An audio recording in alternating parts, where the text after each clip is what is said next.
My name is Sienna, and I am 32 years old. I moved to Seattle after college, leaving behind my strict religious family in rural Pennsylvania. We barely spoke for years until last month when I discovered something unbelievable while scrolling through social media. My family had held a funeral for me. I saw photos of my brother crying beside my casket, my parents accepting condolences, all while I was very much alive on the other side of the country. The bizarre truth behind this betrayal would change everything I thought I knew about family. Before I get into this wild story, let me know where you are watching from in the comments. If you have ever felt betrayed by family, hit subscribe now. This story about how I came back from the dead might just help you see that sometimes the family we choose is more important than the family we are born into. I grew up in a small conservative town in Pennsylvania where everyone knew everyone else's business. My father Thomas was a prominent figure in our local church, known for his strict interpretation of Scripture and unwavering moral standards. My mother Grace was the perfect pastor's wife, quiet, supportive, and completely submissive to my father's authority. I had two brothers. James, 3 years older, was the golden child who followed my father's footsteps in every way, and Daniel, 2 years younger, who secretly became my closest ally in our restrictive household. From the outside, we were the perfect Christian family. My father would proudly parade us at church events and community gatherings, making sure we all played our assigned roles. For me, that meant being the obedient daughter who would eventually marry a good Christian man from our church and continue the legacy of faith. But inside our home, things were very different. My father controlled every aspect of our lives, from the clothes we wore to the friends we could have. Any sign of disobedience was met with harsh punishments and Bible verses about honoring your father and mother. I always had questions that weren't welcome in our household. Why couldn't girls be church leaders? Why were some of my school friends going to hell just because they believed differently? These questions earned me extra prayer sessions and restrictions on my already limited freedom. My mother would privately comfort me, but always with the same message: "Your father knows best, Sienna. Trust his guidance." James would report any minor infractions to my father, earning praise for his vigilance. Only Daniel would listen to my doubts and frustrations without judgment, though he was too young to offer much help. Everything changed when my high school English teacher encouraged me to apply to colleges outside our state. With her secret help, I applied to several universities, including the University of Washington in Seattle. I still remember the day the acceptance letter arrived. I had never seen my father so angry when I announced my plans at dinner. "No daughter of mine is moving across the country to be corrupted by liberals and atheists," he thundered, slamming his fist on the table. "You will attend Faith Baptist College here and live at home where we can guide you." The argument escalated into the worst fight we ever had. I argued that I needed to follow my own path. He countered that my path was already determined by God and him as the head of our household. Finally, he gave me an ultimatum: stay and attend the local Christian college, or be cut off from the family completely. I chose freedom. The night before I left for Seattle, Daniel snuck into my room. "I'm proud of you," he whispered, pressing his savings of $200 into my hand. "Someone in this family should get out." My first year at college was incredibly difficult. I had very limited funds since my parents refused to provide any financial support or even fill out financial aid forms. I worked 2 part-time jobs while maintaining a full course load. I called home every Sunday for the first month, but the conversations were cold and brief. Eventually, my mother stopped answering, and my father would only say, "When you're ready to repent and come home, we'll talk." Daniel became my secret connection to family. He would call from friends' phones or the library, giving me updates about home. He told me that my father had informed the church congregation that I had chosen to walk a worldly path, and requested prayers for my soul. My room at home had been converted into a prayer space almost immediately after I left. I threw myself into building a new life in Seattle. I made friends who accepted me for who I was, not who they wanted me to be. I discovered interests and talents I never knew I had. I graduated with honors in marketing with no family present to witness my achievement. My new friend Allison stood and cheered extra loud when my name was called, trying to fill the silence where my family should have been. After graduation, I secured a job at a growing tech startup in Seattle. My career flourished as I worked my way up to marketing executive over the next several years. I found an apartment I loved, built a community of supportive friends, and even started dating without the fear of my father's disapproval looming over every relationship. From the outside, I had successfully moved on from my painful past. But there was always a hollow space inside me where family should have been. 3 years ago, I made one last attempt to reconnect. I had recently been promoted and thought perhaps my professional success might finally make my father proud. I called our home number on Christmas Eve, hoping for a holiday miracle. My father answered. When I identified myself, there was a long pause before he spoke. Sienna, you made your choice years ago. You chose to reject everything we stand for, everything we taught you. As far as we're concerned, you're dead to us. Don't call again. The line went dead. Those words, "you're dead to us," echoed in my mind for months afterward. I finally accepted that my birth family was part of my past, not my future. I focused on building the life I wanted with the people who actually cared about me. I created holiday traditions with Allison and my other close friends. I excelled at work. I dated, traveled, and built a fulfilling life that had nothing to do with my father's narrow vision for me. Little did I know that my father had taken his declaration far more literally than I could have ever imagined. It was a Friday morning like any other. I stopped at my favorite coffee shop before heading to work, ordering my usual latte and blueberry muffin. While waiting for my order, I scrolled through social media, catching up on news from my hometown, through distant acquaintances I still followed but rarely interacted with. That's when I saw the post from Hannah Miller, a girl I'd gone to high school with, still thinking about the Mason family during this difficult time. Such a tragic loss. I paused immediately, concerned about my grandparents. They were in their 80s now, and although we weren't in contact, I still cared about them. I clicked on Hannah's profile to see if there were more details and found another post from a few weeks earlier that made my blood run cold. Heartbreaking to hear about Sienna Mason, sending prayers to Pastor Thomas and the family. My hands started shaking so badly I nearly dropped my phone. Sienna Mason.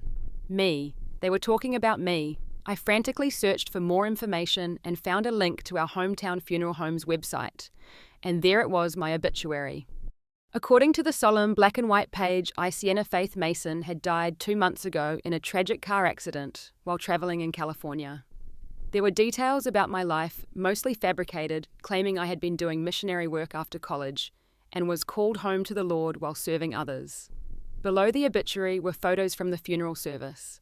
My father standing solemnly beside a closed casket with my childhood portrait displayed on a stand. My mother weeping in the front pew. James giving what appeared to be a eulogy, flower arrangements from church members, and most shocking, a guest book filled with condolences from people who had known me growing up mourning my death. My brain couldn't process what I was seeing. I felt like I had stepped into some bizarre alternate reality. I was right here alive, drinking coffee in Seattle, yet according to everyone from my hometown, I had died months ago. "Miss, are you okay?" The barista was staring at me with concern. "You've gone really pale." I couldn't answer. My chest felt tight and I couldn't catch my breath.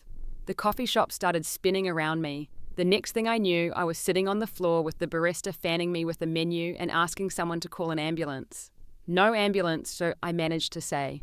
"Just my friend. Please call my friend." I fumbled with my phone, pulled up Allison's number, and handed it to the barista. 20 minutes later, Allison rushed into the coffee shop and found me still sitting in the corner, staring blankly at my phone, scrolling through more and more evidence of my own death. "Sienna, what happened? The barista said you nearly passed out." Allison knelt beside me, her face creased with worry. I wordlessly handed her my phone open to my obituary. She read it, her expression shifting from confusion to shock. "What the hell, is this some kind of sick joke?" she asked. "There are photos, Allie, from the funeral, my funeral." My voice sounded distant, detached, as though it belonged to someone else. Allison helped me to my feet and guided me to her car. There was no way I could go to work in this state. She called my office, explaining I had a family emergency, while I sat in the passenger seat, still scrolling through the evidence of my non-existence. Back at my apartment, Allison made tea while I continued my morbid research. I found the local newspaper's obituary, which included more fabricated details about my life after leaving Pennsylvania. According to this fiction, I had seen the error of my ways shortly after college and dedicated myself to religious service, traveling to help those in need. The article mentioned my loving parents and brothers and how I would be remembered for my servant's heart. There were social media posts from church members and old acquaintances expressing shock at my sudden passing. My brother James had posted a childhood photo of us with the caption, "My sister returned to God's embrace. While we are separated now, we will rejoice together in heaven someday." What struck me hardest were the posts from my mother. Her profile picture had been changed to a candle, and her status updated to a mother asarasi disi. A mother should never have to bury her child. My heart is shattered, but I take comfort knowing my Sienna is with the Lord. She believed I was dead.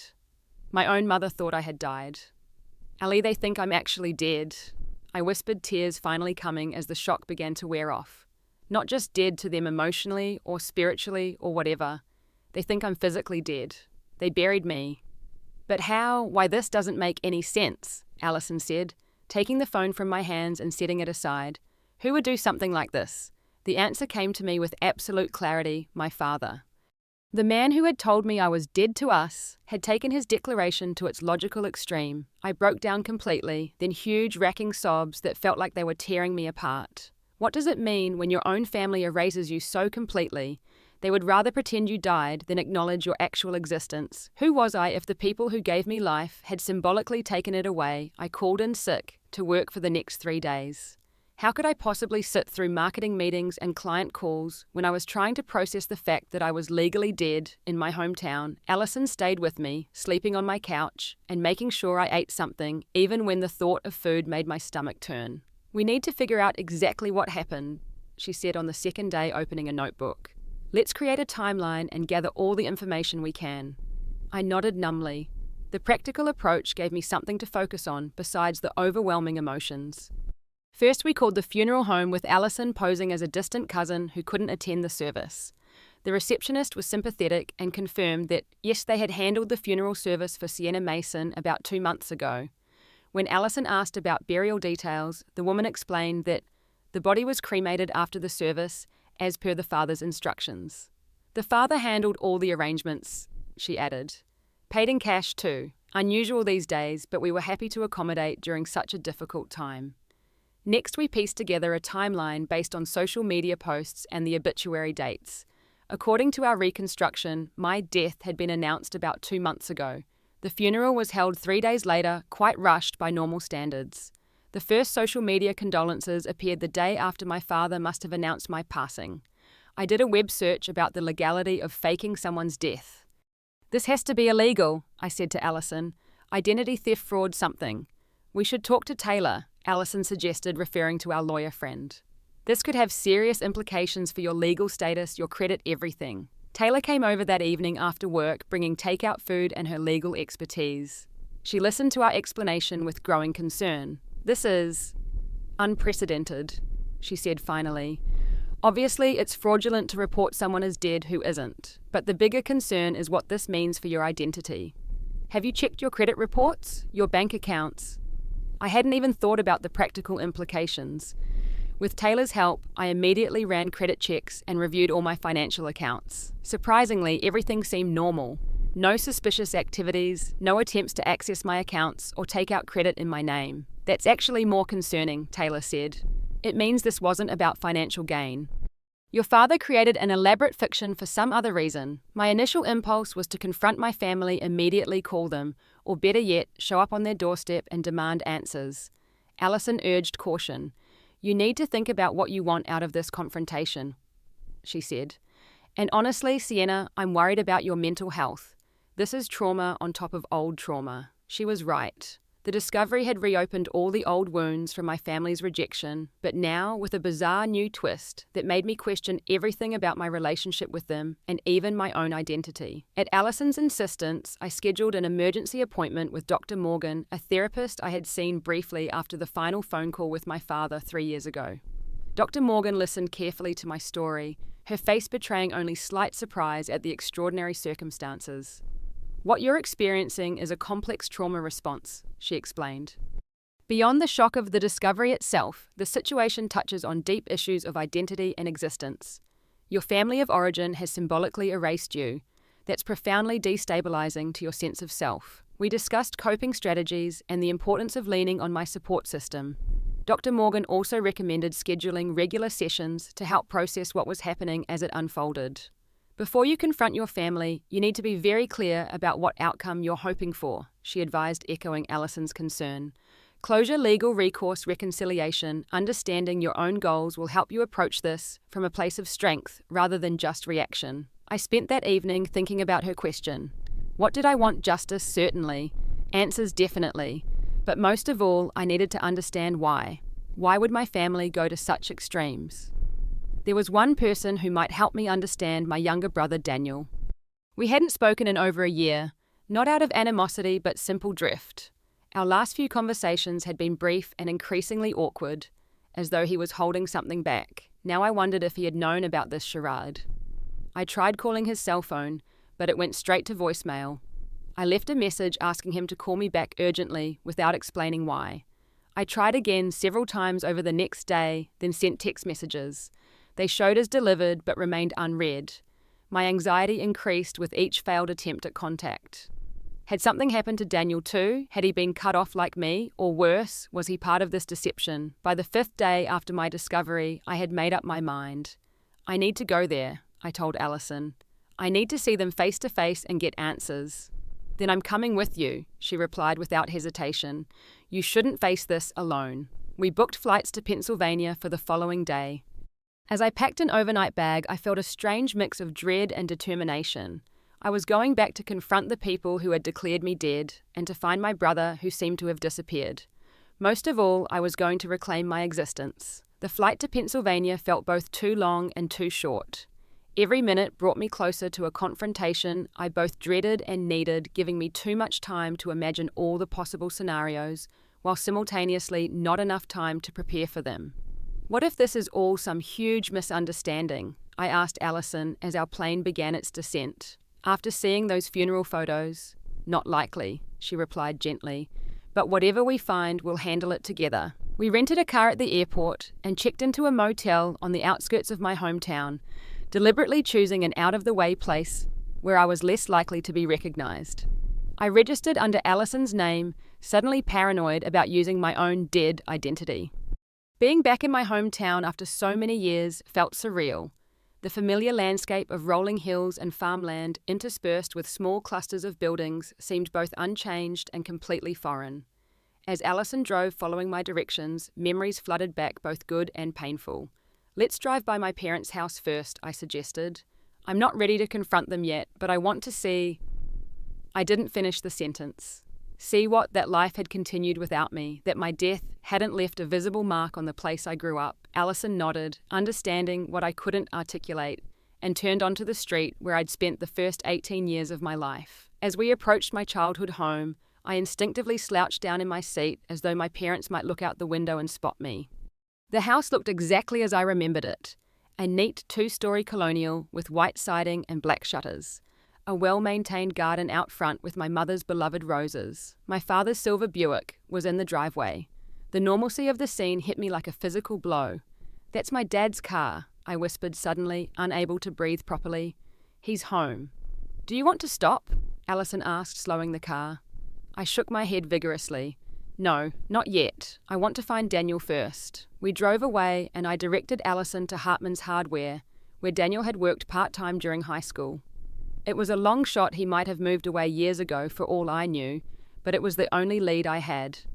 The bell above the door jingled as we entered the store exactly as I remembered from when Daniel and I would stop by to say hi to Mr. Hartman, a family friend who had given my brother his first job.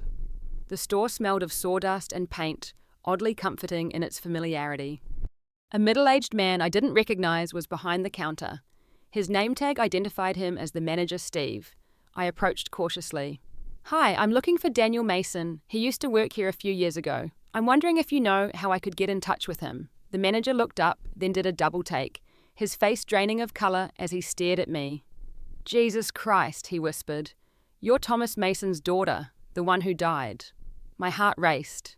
Here was the first direct confirmation of my non-existence.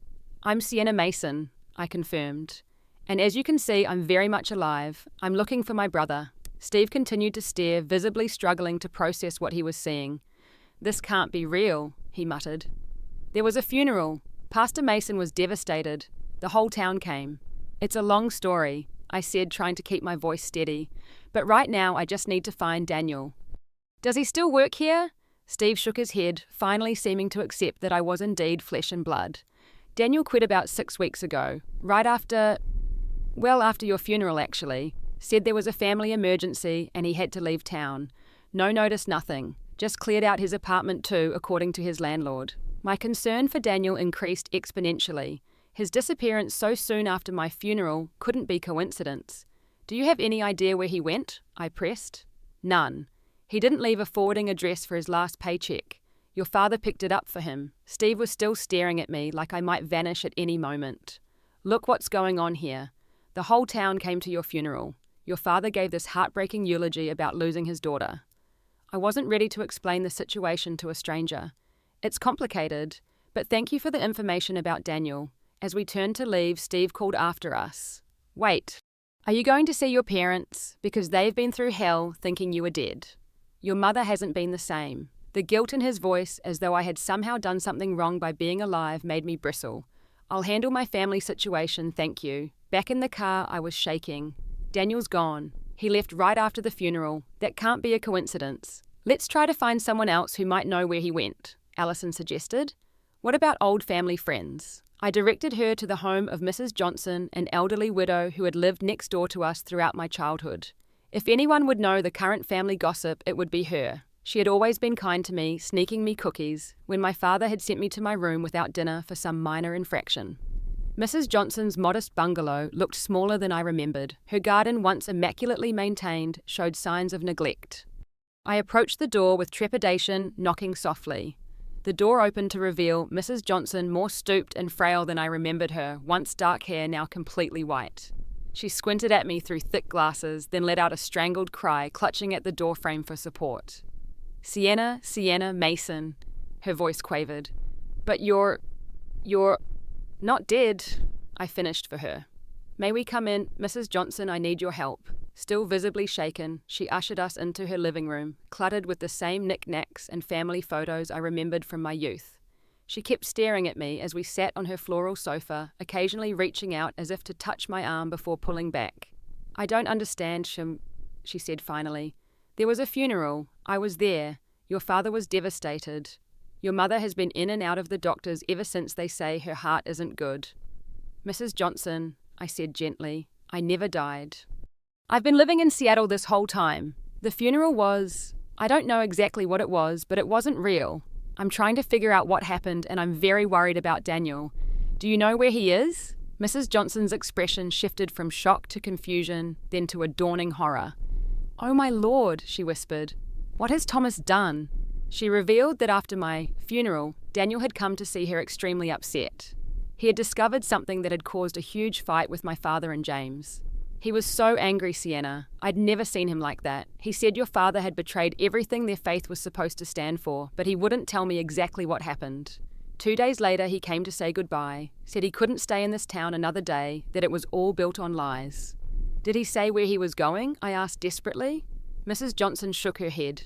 He didn't want anyone to know, especially your father. But he left me his email address to stay in touch. She shuffled over to a small desk in the corner and returned with a slip of paper bearing Daniel's email.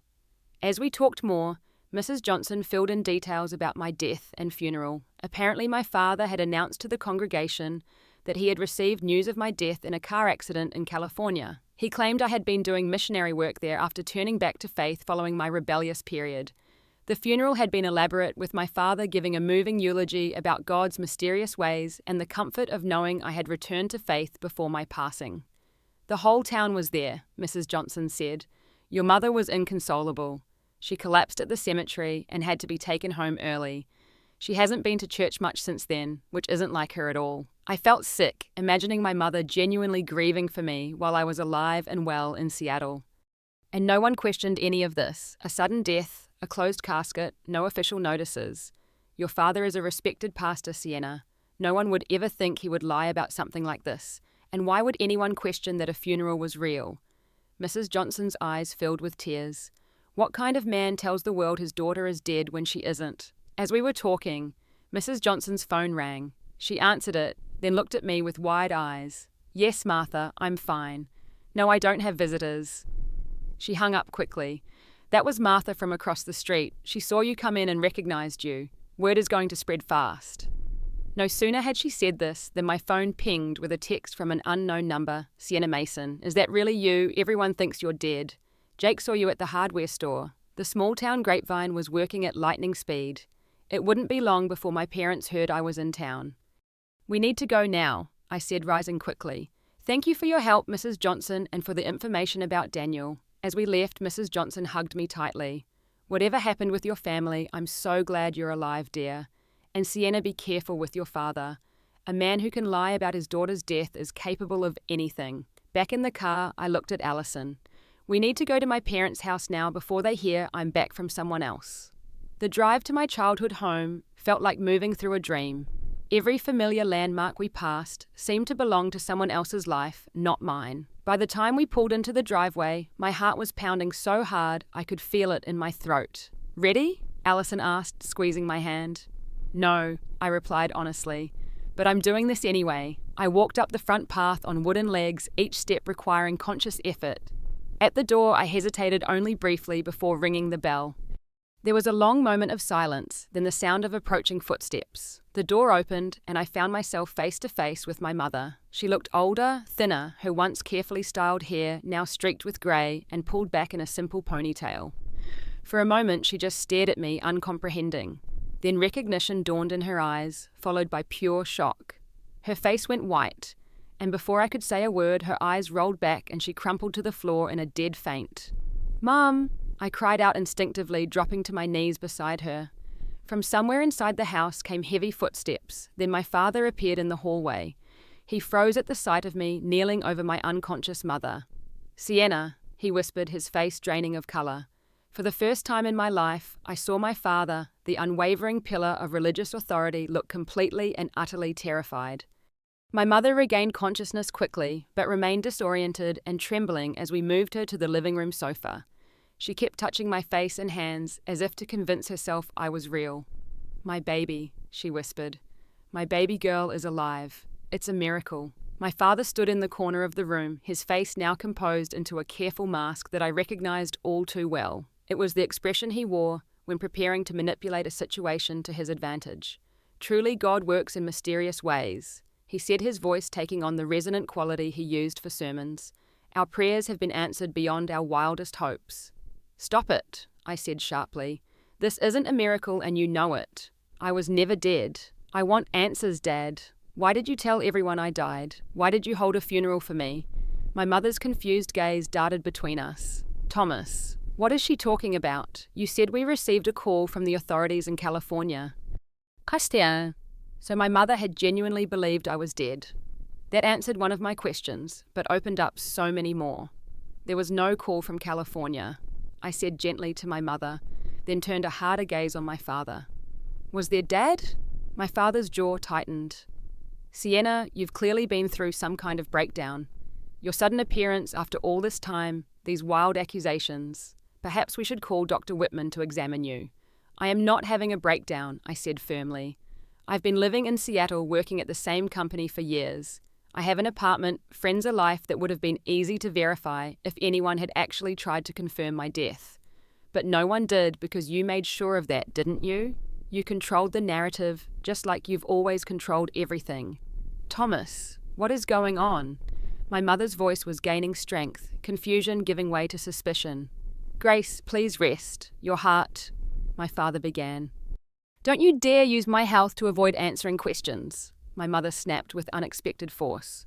"Sienna says she was never dead. That means someone lied.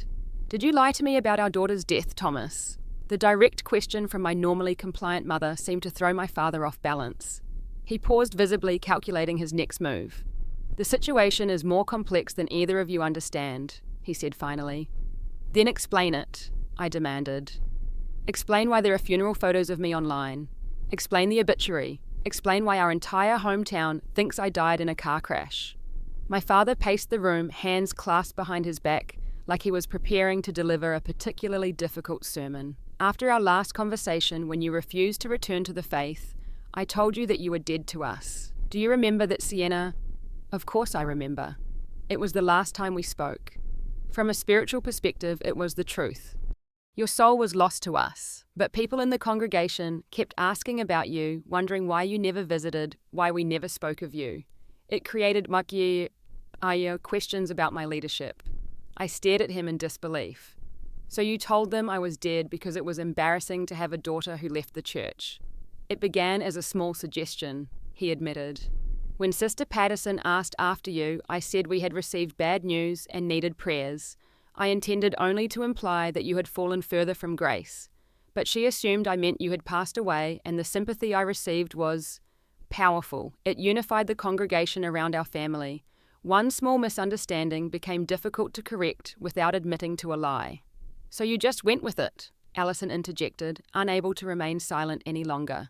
You let a misunderstanding turn into funeral arrangements. My father glared at her, clearly annoyed by her presence during this family discussion. The situation evolved, he said stiffly. Once people believed Sienna had passed, it seemed like God's providence a way to protect the congregation from the truth of her rejection of the faith.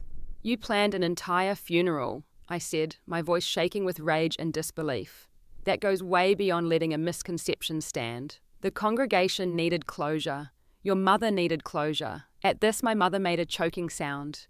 You let me believe our daughter was dead. I've been grieving for 2 months, Thomas. I've been sick with grief. Grace tried to understand. Spiritually, it was the truth. Don't you dare use faith to justify this. My mother's voice was stronger than I had ever heard it. There is nothing in Scripture that justifies lying to your wife about the death of her child. The front door opened then, and my older brother James walked in. He stopped short at the sight of me sitting beside our mother. Sienna, his shock seemed genuine, but quickly gave way to a calculating look similar to my father's. How is this possible? It's possible because I never died, James, I said coldly. But I think you already knew that. James looked to my father, who gave a slight nod as if to say, the game is up. You knew, my mother asked James, her voice breaking. You knew Sienna was alive, and you let me believe she was dead. I've been taking heart medication because of the strain of losing a child. James at least had the decency to look ashamed. Dad said it was for the best, that the congregation needed a unified narrative about why Sienna wasn't part of our lives anymore. So you both decided that me being dead was better for your image than me being myself. I asked, the full extent of their betrayal becoming clearer by the minute. You have to understand how your rebellion reflected on Dad's ministry, James argued. When the pastor's daughter rejects everything he stands for, it undermines his authority. People began to question his guidance. The funeral actually strengthened his position. The whole community rallied around us. I looked at the closed casket in the funeral photos. What was in the casket? I asked quietly. My father and James exchanged glances. Just a weighted box, James admitted. The funeral home was told it was your preference for the casket to remain closed due to accident injuries. My mother was weeping, now silent tears streaming down her face. Our own son's confirmation photos were on display at his sister's fake funeral, she whispered. What kind of monsters have you become? Where's Daniel? I asked suddenly.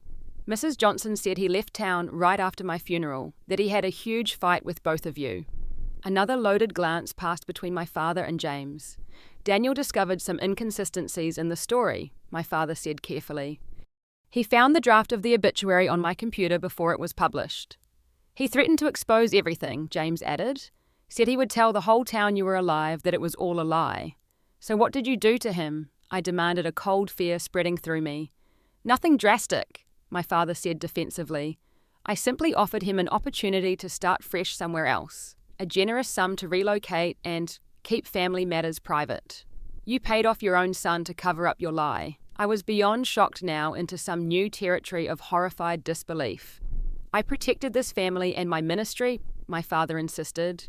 Daniel was being irrational, threatening to destroy everything we've built. Where is he now? I demanded. I don't know exactly. He didn't want us to know. The money was transferred to his account with the understanding that he would make a clean break. Our confrontation was interrupted by a knock at the door. James answered it, then returned, looking uncomfortable. There are people outside. Word is spreading that Sienna is back. I moved to the window and saw several cars parked across the street, with small groups of people standing on the sidewalk looking toward our house. News of the dead daughter's return was travelling fast. This is your mess to clean up, I told my father, a strange calm settling over me now that I understood the full extent of his deception. You told everyone I was dead. Now you get to tell them you lied. My father's face hardened. These are delicate matters of family privacy. No, I said firmly. This is about you lying to an entire community, causing real grief for people who cared about me, and all to protect your reputation. I won't allow you to spin this into something else. I turned to my mother, whose tears had stopped, replaced by a look of deep resolve I had never seen before. Mom, I am so sorry you went through this pain. None of this was my doing. I've been living my life in Seattle all this time with the same phone number, the same email. I would have answered if you had reached out. I didn't know, she whispered. He said your number was disconnected, that your email bounced back. More lies. My father had ensured my mother wouldn't discover the truth by attempting to contact me. I stood up suddenly, determined. I'm going outside to talk to those people. They deserve the truth. Sienna, don't, my father said sharply. Think about what this will do to our family. You didn't think about that when you killed me off for your convenience, I replied. You don't get to control this narrative anymore. With Allison at my side and my mother following behind us, I walked out the front door to face the growing crowd of curious onlookers. As I stood on the porch of my childhood home, very much alive, despite what they had all been told, I felt a power I had never experienced before. For the first time in my life, I was about to tell my story on my own terms, with my own voice, free from my father's distortions. The next few days were a blur of revelations and confrontations as the news of my resurrection spread throughout the town. Mrs. Johnson generously offered her guest room to me and Allison, as staying in my parents' house was out of the question. The town was in an uproar. My father's standing in the community crumbled overnight. The church board called an emergency meeting, and by Sunday, he had been asked to step down from his leadership position pending a full investigation into the regrettable misunderstanding, as they diplomatically phrased it. But finding Daniel remained my priority. Using the email address Mrs. Johnson had given me, I sent him a message explaining that I was alive, that I knew what our father had done, and that I desperately wanted to reconnect with him. Meanwhile, my mother called me at Mrs. Johnson's house the day after our confrontation. Her voice sounded different, calmer, but with an undercurrent of steel I'd never heard before. Sienna, I don't expect you to forgive me, she began. I should have questioned more, should have tried to reach you directly instead of accepting what your father told me. But I want you to know I am so deeply sorry for what you've been through. She explained that she had spent the night in a hotel after demanding my father tell her the complete truth. He had finally admitted to orchestrating the entire deception, manipulating her genuine grief to garner sympathy and support from the community. I've been manipulated for years, she said, her voice breaking slightly, made to believe that submission meant never questioning. But what your father did using my love for you as part of his lie, I can't forgive that. It was the first time I'd ever heard my mother criticize my father openly. The shift in her perspective was dramatic and I suspected permanent. What will you do now? I asked gently. I don't know yet, but I won't be returning to the house. Some things can't be undone, Sienna. Some betrayals cut too deep. As word of my story spread, I received numerous messages from shocked former acquaintances. Some were genuinely happy to discover I was alive.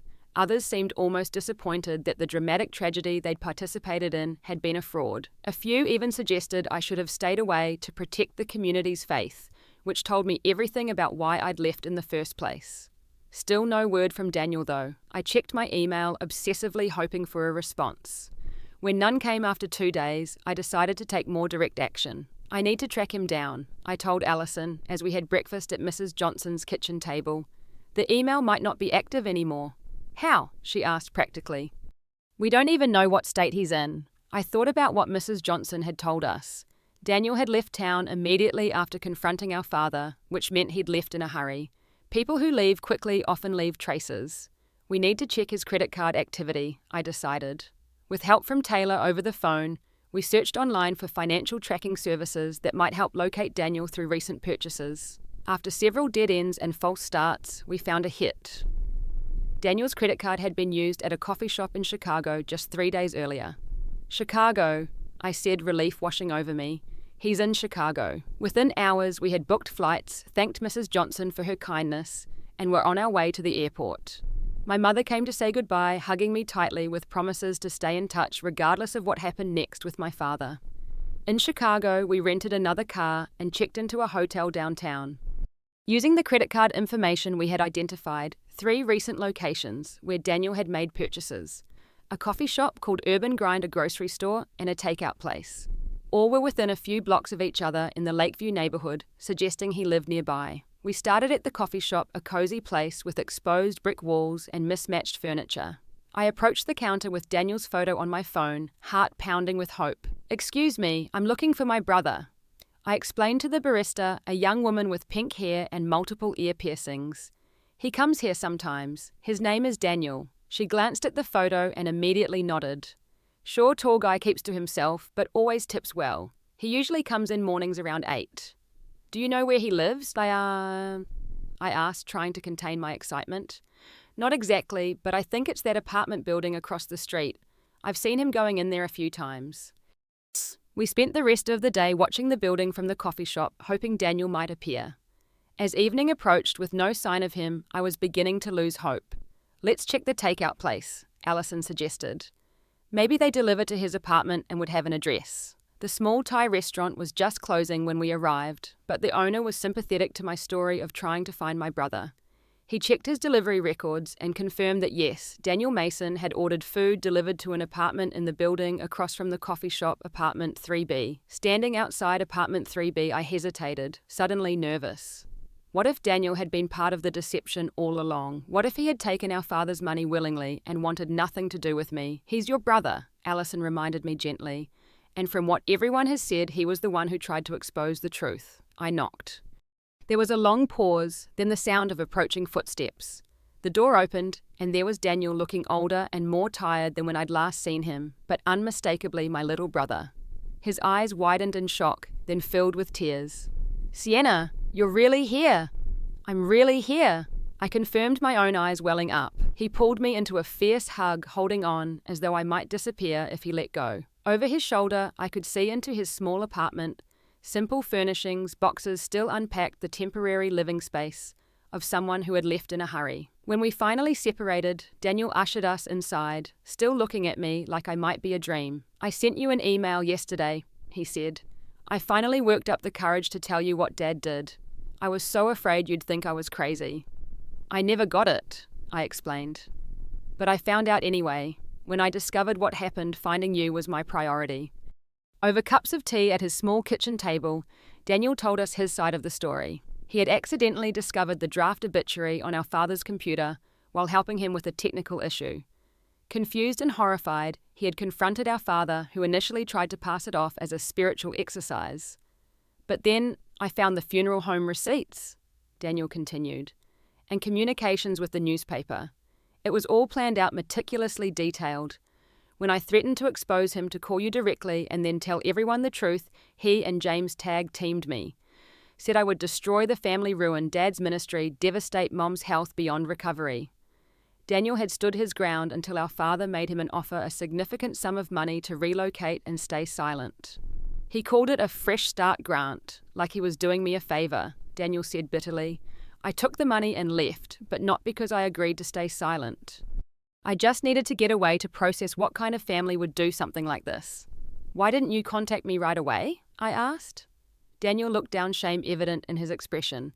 "Dad convinced me that you had made it clear you wanted nothing to do with any of us, that reaching out would only disrupt the new life you'd built. I believed him because, well, we hadn't talked much in the past year, and I was scared of what I'd discovered about our family, about who they really are. So what changed? Why did you send that email yesterday?" "I couldn't live with it anymore," he said simply. "The idea that you didn't know what they had done, that you might someday find out and think I was part of it. I couldn't bear it." I reached across the table and took his hand. "I would never have believed you were part of it. You were always the honest one, the compassionate one." We stayed up late into the night, sharing everything that had happened. I told him about my confrontation with our father and James, about our mother's reaction, and subsequent separation from our father, about the community's response to the revelation. "Will you come back with me?" I asked finally. "Not to stay, but to confront them together. I think we both need that closure." Daniel nodded slowly. "Together," he agreed. "We'll face them together." 2 days later, we returned to Pennsylvania, a united front against the lies that had torn our family apart. The confrontation with our father and James was heated, but ultimately cathartic. Daniel and I stood side by side in the living room where we'd grown up, no longer the obedient children they had once controlled. "You tried to erase me," I told my father. "And when Daniel threatened to reveal the truth, you tried to buy his silence. But family isn't something you can erase when it becomes inconvenient, and the truth isn't something you can bury in an empty casket." Our father attempted once more to justify his actions as necessary for the greater good of his ministry, but his arguments fell flat even to his own ears. The community had already turned against him, and now he was losing his remaining son as well. "I won't be coming back," Daniel informed them, "and I won't be silent anymore. I've already spoken with the church board about exactly how this deception was planned and executed." Even James seemed shaken by the completeness of their downfall. "What do you want from us now?" he asked, a hint of the brother I'd once known briefly visible beneath the hardened exterior. "Nothing," I replied honestly. "I don't want anything from either of you, but Mom deserves better than the lies you fed her for years." Before we left town, we helped our mother move her essential belongings to her sister's house, where she would be staying while figuring out her next steps. As Daniel and I prepared to return to our respective homes, there was an unspoken understanding between us that things would be different from now on. We wouldn't lose touch again.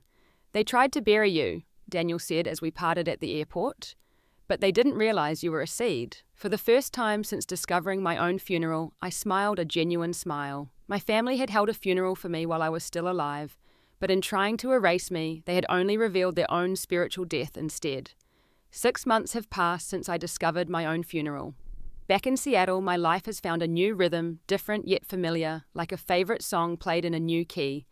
Daniel relocated to Seattle 2 months ago, accepting a job offer from a tech company not far from my own office. We meet for dinner at least once a week, building the adult-sibling relationship we never had the chance to develop before. Sometimes we talk about our childhood and the damage done by our father's authoritarian control. Other times we just enjoy being normal siblings sharing movie recommendations and complaining about Seattle traffic. My mother has found unexpected strength in the aftermath of my father's deception. She's living with her sister in Philadelphia, now having filed for divorce after 35 years of marriage. We video chat every Sunday evening, a standing appointment that has become a healing ritual for both of us. She's started therapy, gradually recognizing the patterns of control and manipulation that defined her marriage. "I should have questioned more," she told me during a recent call, her voice carrying a new confidence. "I confused obedience with faithfulness, and I let them silence my instincts as a mother. I won't make that mistake again." Dr. Morgan, my therapist, has helped me process the complex emotions surrounding this experience. "Being symbolically killed by your family of origin creates a unique kind of trauma," she explained. "It's an erasure of your existence, your history, your very identity." Our sessions have helped me understand that my father's extreme action was the culmination of controlling behaviors that had been present throughout my childhood. The funeral was simply the most dramatic expression of his need to control the narrative about our family, to maintain his image as the perfect Christian patriarch. Professionally, I've found new confidence at work. After taking ownership of a major marketing campaign that exceeded all targets, I received a significant promotion. There's something powerful about reclaiming your existence that translates into all aspects of life. "You're different since you came back from Pennsylvania," Allison observed over brunch last weekend. "More certain of yourself." She's right. Having faced the ultimate rejection from my father and survived it, having literally come back from the dead in the eyes of my hometown, I no longer fear disapproval or abandonment the way I once did. I've been erased and have rewritten myself on my own terms. Daniel has flourished in Seattle, quickly securing a position as a software developer and building his own social circle. Sometimes our friends merge for game nights or hikes, creating a chosen family that expands and contracts organically without the rigid boundaries our father imposed on relationships. "Do you think Dad ever really believed his own justifications?" Daniel asked me recently as we walked along Alki Beach watching the sunset over Puget Sound. "About it being spiritually true that you were dead to the family." I considered the question carefully. I think people like Dad can convince themselves of almost anything if it serves their purpose. The scariest part is that he probably did believe he was doing the right thing in some twisted way. My father has become increasingly isolated since the scandal. The church leadership removed him from his position, and many longtime friends have distanced themselves. According to my mother, he still maintains that his actions were justified for the greater good of his ministry. James has stuck by him, though even he seems to be questioning his choices. Last month, James reached out via email, a stilted, awkward message that nonetheless represented the first independent contact he had initiated in years. He stopped short of a full apology, but acknowledged that things went too far with the funeral deception. "I haven't decided yet how much of a relationship, if any, I want with him going forward." Dr. Morgan has helped me understand that forgiveness and reconciliation don't have to go hand in hand. You can forgive someone for your own peace without allowing them back into your life, she advised. Boundaries are not punishment, they're protection. When I returned to Pennsylvania for Christmas, I agreed to meet James for coffee. The conversation was uncomfortable, but necessary, a first step in understanding each other as adults rather than as characters in our father's narrative. I was afraid of him too, James admitted, looking down at his cup. Being the favourite son meant the expectations were even higher. Any failure reflected directly on him. It was easier to go along with whatever he wanted. It wasn't an excuse, but it was an explanation that helped me see my brother as more than just my father's accomplice. A fellow victim, albeit one who had chosen a different coping strategy. My mother visited Seattle last month, her first time seeing where I've built my life. Walking with her through my neighborhood, introducing her to my friends, showing her my office, I saw my world through her eyes, a happy, successful life, completely outside the narrow confines my father had tried to impose. "I'm so proud of you," she said, as we stood on the observation deck of the Space Needle, looking out over the city that had become my home. "Not just for what you've accomplished, but for having the courage to be yourself even when it meant losing us for a while." The healing isn't linear, of course. Some days the absurdity and pain of what happened hit me all over again. How do you process the fact that your own father would rather have you dead than different? That he would exploit your mother's grief for sympathy and status? Those days I lean on my support system, my therapist Alice and Daniel, the chosen family I've built, who value me for exactly who I am. What I've learned through all of this is that we each have the power to define our own existence, to write our own stories, even when others try to write us out of the narrative. My father tried to bury me symbolically and socially, but in doing so, he only revealed the emptiness of his own beliefs. True faith, true love, doesn't seek to control or erase. It accepts and embraces even indifference. For anyone who has been symbolically killed by family because you didn't fit their narrative, because you chose your own path, because you refused to be who they demanded you be, know this: they can hold all the funerals they want, but they cannot make you dead. Your existence is not defined by their acceptance. You are alive, valuable, and worthy of building a life filled with people who see and celebrate the real you. I was erased, declared dead, mourned, and buried by my family. But here I am, more fully alive and more authentically myself than ever before. Sometimes being erased is just the beginning of finally being seen. Have you ever felt erased or rejected by family for being your authentic self? Share your experience in the comments below. Your story matters and someone else might need to hear it. If this story resonated with you, please hit subscribe and like this video. Remember, sometimes the family we choose is more important than the family we are born into. Thank you for listening to my journey, and I hope it helps you know you are not alone in yours.